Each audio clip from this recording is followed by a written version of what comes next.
کبھی آپ نے سوچا کہ کچھ لوگ گناہ کرتے ہیں اور فوراً رجوع کرتے ہیں، فوراً توبہ کر لیتے ہیں، اور کچھ لوگ گناہ کرتے ہیں مگر ان کے دل پتھر کے بن چکے ہوتے ہیں۔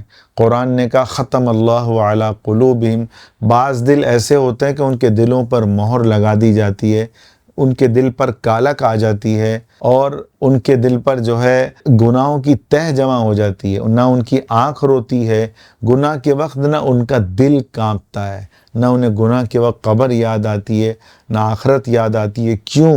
کیونکہ شیطان کا اصل مقصد صرف گناہ کرانا نہیں، بلکہ ہمارے دل کو آہستہ آہستہ گناہوں کی دلدل میں دھکیل کے مردہ بنانا ہے۔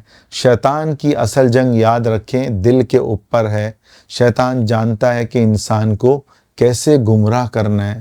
یاد رکھیں نوح علیہ السلام 950 سال تک محنت کرتے رہے، اس کو پتہ ہے کہ لوگوں کو کیسے گمراہ کرنا ہے، اس کا 4 سے 6 ہزار سال کا تجربہ ہے لوگوں کو اللہ سے دور کرنے کا۔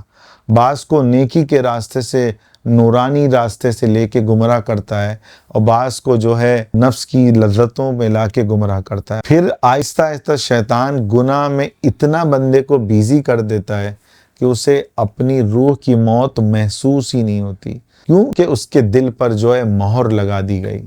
یہ اللہ نے قرآن میں کہا ہے۔ آپ دیکھیں کتنے لوگ ہیں شراب میں ڈوبے ہوئے ہیں، زنا میں ڈوبے ہوئے ہیں، لوگوں کا حق مار رہے ہیں، قتل پہ قتل کر رہے ہیں، ان کے دل پہ مہر لگ گئی، ان کے دل میں وہ ندامت نہیں ہے کہ میں نے اتنا بڑا گناہ کیا، نہیں، وہ کہتے ہیں مکھی تھی آج اڑ گئی۔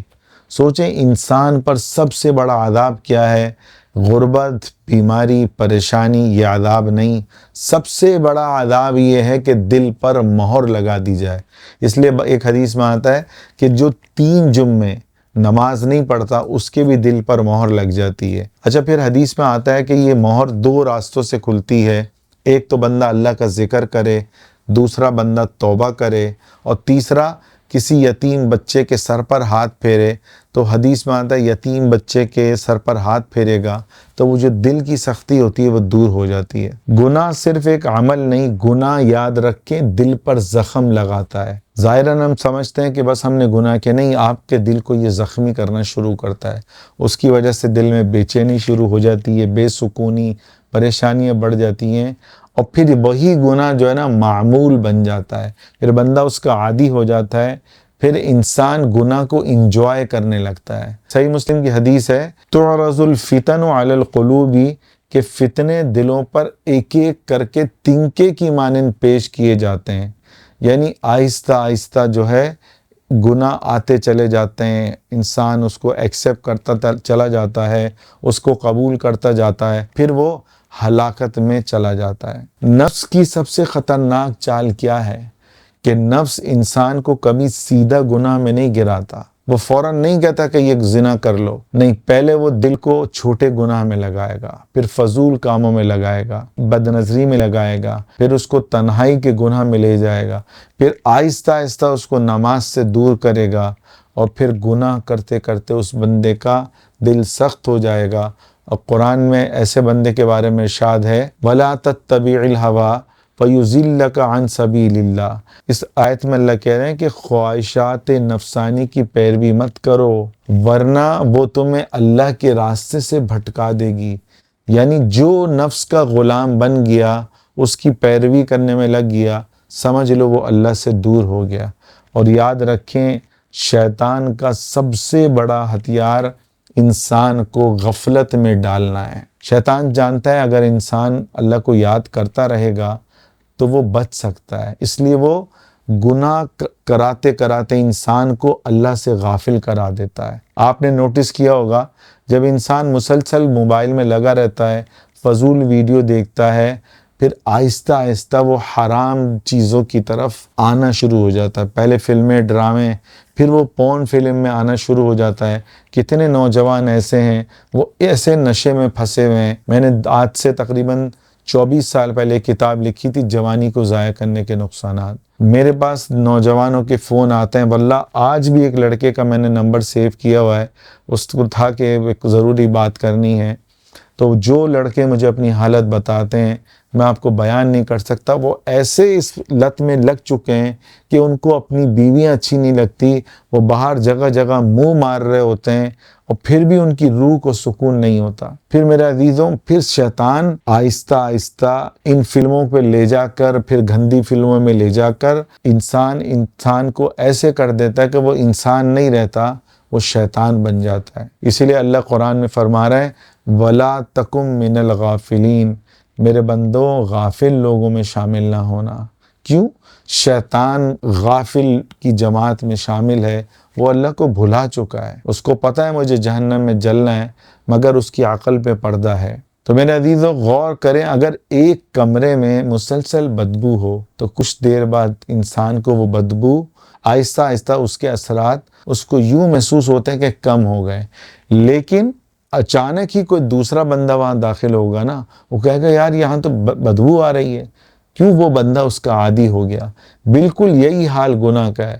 شروع میں دل کانپتا ہے، روح کانپتی ہے، آنسو بہتے ہیں کہ میں نے اپنے پالنے والے کو کیوں ناراض کیا۔ پھر بندہ عادی ہوتا ہے، پھر گناہ اس کو نارمل لگنے لگتے ہیں۔ یہی وجہ ہے ایسے لوگ گناہ پر ہنستے ہیں، مذاق اڑاتے ہیں کہ یار تو نے تو میں الفاظ نہیں لے سکتا، تو یہ نہیں کر سکا، تو یہ نہیں کر سکا، تو ممی ڈیڈی والا بچہ ہے۔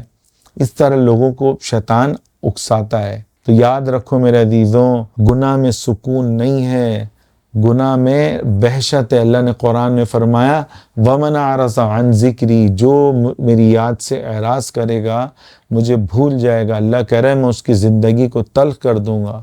اور دوسری طرف اللہ کہہ رہا ہے اللہ بذکر اللہ تطمئن القلوب، اللہ کہہ رہا ہے میرے بندو میں نے اپنی یاد میں دلوں کا سکون رکھا ہے۔ یاد رکھیں دل کا سکون اللہ سے دوستی میں ہے۔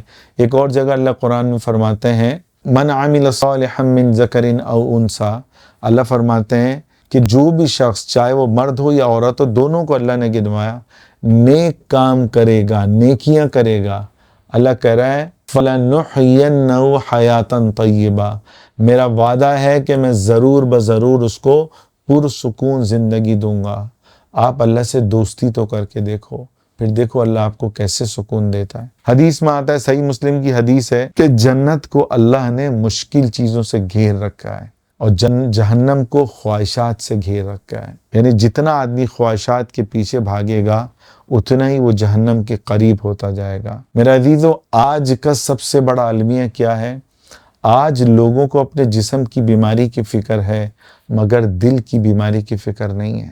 ہم یہ نہیں سوچتے اگر ہمیں ہارٹ اٹیک ہو جائے فوراً ڈاکٹر کے پاس جائیں گے۔ ہمیں پتہ ہے ہمارا دل بیمار ہے، ہمارا دل قرآن پڑھنے کا نہیں چاہتا، ذکر کرنے کا نہیں چاہتا، نماز پڑھنے کا ہمارا دل نہیں چاہتا، اور زکوٰۃ نکالتے ہوئے ہمیں موت آتی ہے۔ حج فرض ہے پھر بھی کروڑوں روپے پڑا ہے حج نہیں کر رہے۔ ہمیں پتہ ہے جھوٹ بولنے میں مزہ آتا ہے، جھوٹ بولنا دل کی بیماری کی علامت، غیبت کرنا، لوگوں کو تکلیف دینا، طنز کرنا، طعنے دینا، سود لینا، رشوت لینا، فحش کوئی بھی کام کرنا، اس کا کیا مطلب؟ دل بیمار ہے۔ مگر ہارٹ اٹیک ہوگا فوراً ڈاکٹر کے پاس جائیں گے۔ وہ دل کی بیماری جو آپ کو خدا کی قسم ہزاروں سال جہنم میں جلائے گی، یا شاید آپ کفر پہ مرے تو کروڑوں نہیں، اربوں نہیں، اربوں کو بھی آپ جو ہے اربوں سے طرف دے دو، اس سے بھی زیادہ سال آپ کو جہنم میں جلنا پڑے گا۔ اس بیماری کو دور کرنے کے لیے ہمیں عالم کے پاس جانے کی فکر نہیں کہ ہم کسی اچھے عالم کے پاس جائیں کہ حضرت میرا دل بیمار ہو گیا، میں کیا کروں آپ مجھے بتائیں۔ جس کو یہ فکر لگ گئی سمجھ لو اس کو اللہ کی دوستی مل گئی۔ یاد رکھے جسم کی بیماری اتنی خطرناک نہیں ہے، اگر وہ ہوگی تو آپ مرو گے۔ اگر دل کی بیماری لگ گئی، دل پر گناہوں کی کالک جم گئی اور دل روحانی طور پہ بیمار ہو گیا تو سمجھ رہے ہیں آپ کی آخرت تباہ و برباد ہو گئی۔ تو میرے عزیزوں یاد رکھیں کہ اگر ابھی ہم نے اتنی بات کری، آپ کے دل میں ندامت پیدا ہوئی، آپ کے آنسو نکلے، شرمندگی ہوئی، تو سمجھ لیں یہ آپ کا دل زندہ ہے۔ حدیث میں آتا ہے الندم توبۃ، توبہ ندامت کا نام ہے، اور شیطان کو اب تک ندامت نہیں ہوئی، اس لیے اسے توبہ کی توفیق نہیں ملی۔ آپ کے پاس وقت ہے، آپ زندہ ہیں، آپ یہ ویڈیو سن رہے ہیں، اللہ کا احسان ہے، اللہ نے آپ تک پہنچا دی۔ اللہ کسی نبی کو نہیں بھیجے گا، کسی بندے کو ہی بھیجے گا، اور اللہ چاہ رہا ہے آپ اللہ کے قریب ہو۔ یاد رکھیں، شیطان کو آپ کے کروڑوں اربوں ڈالر کو چرانے کی فکر نہیں ہے، وہ آپ کے دل کو چرائے گا، اس دل کو اللہ سے دور کر دے گا۔ اور جب انسان اللہ سے دور ہوگا تو خود بخود گناہوں کے اندھیرے میں اترتا چلا جائے گا، اس دلدل میں جاتا چلا جائے گا۔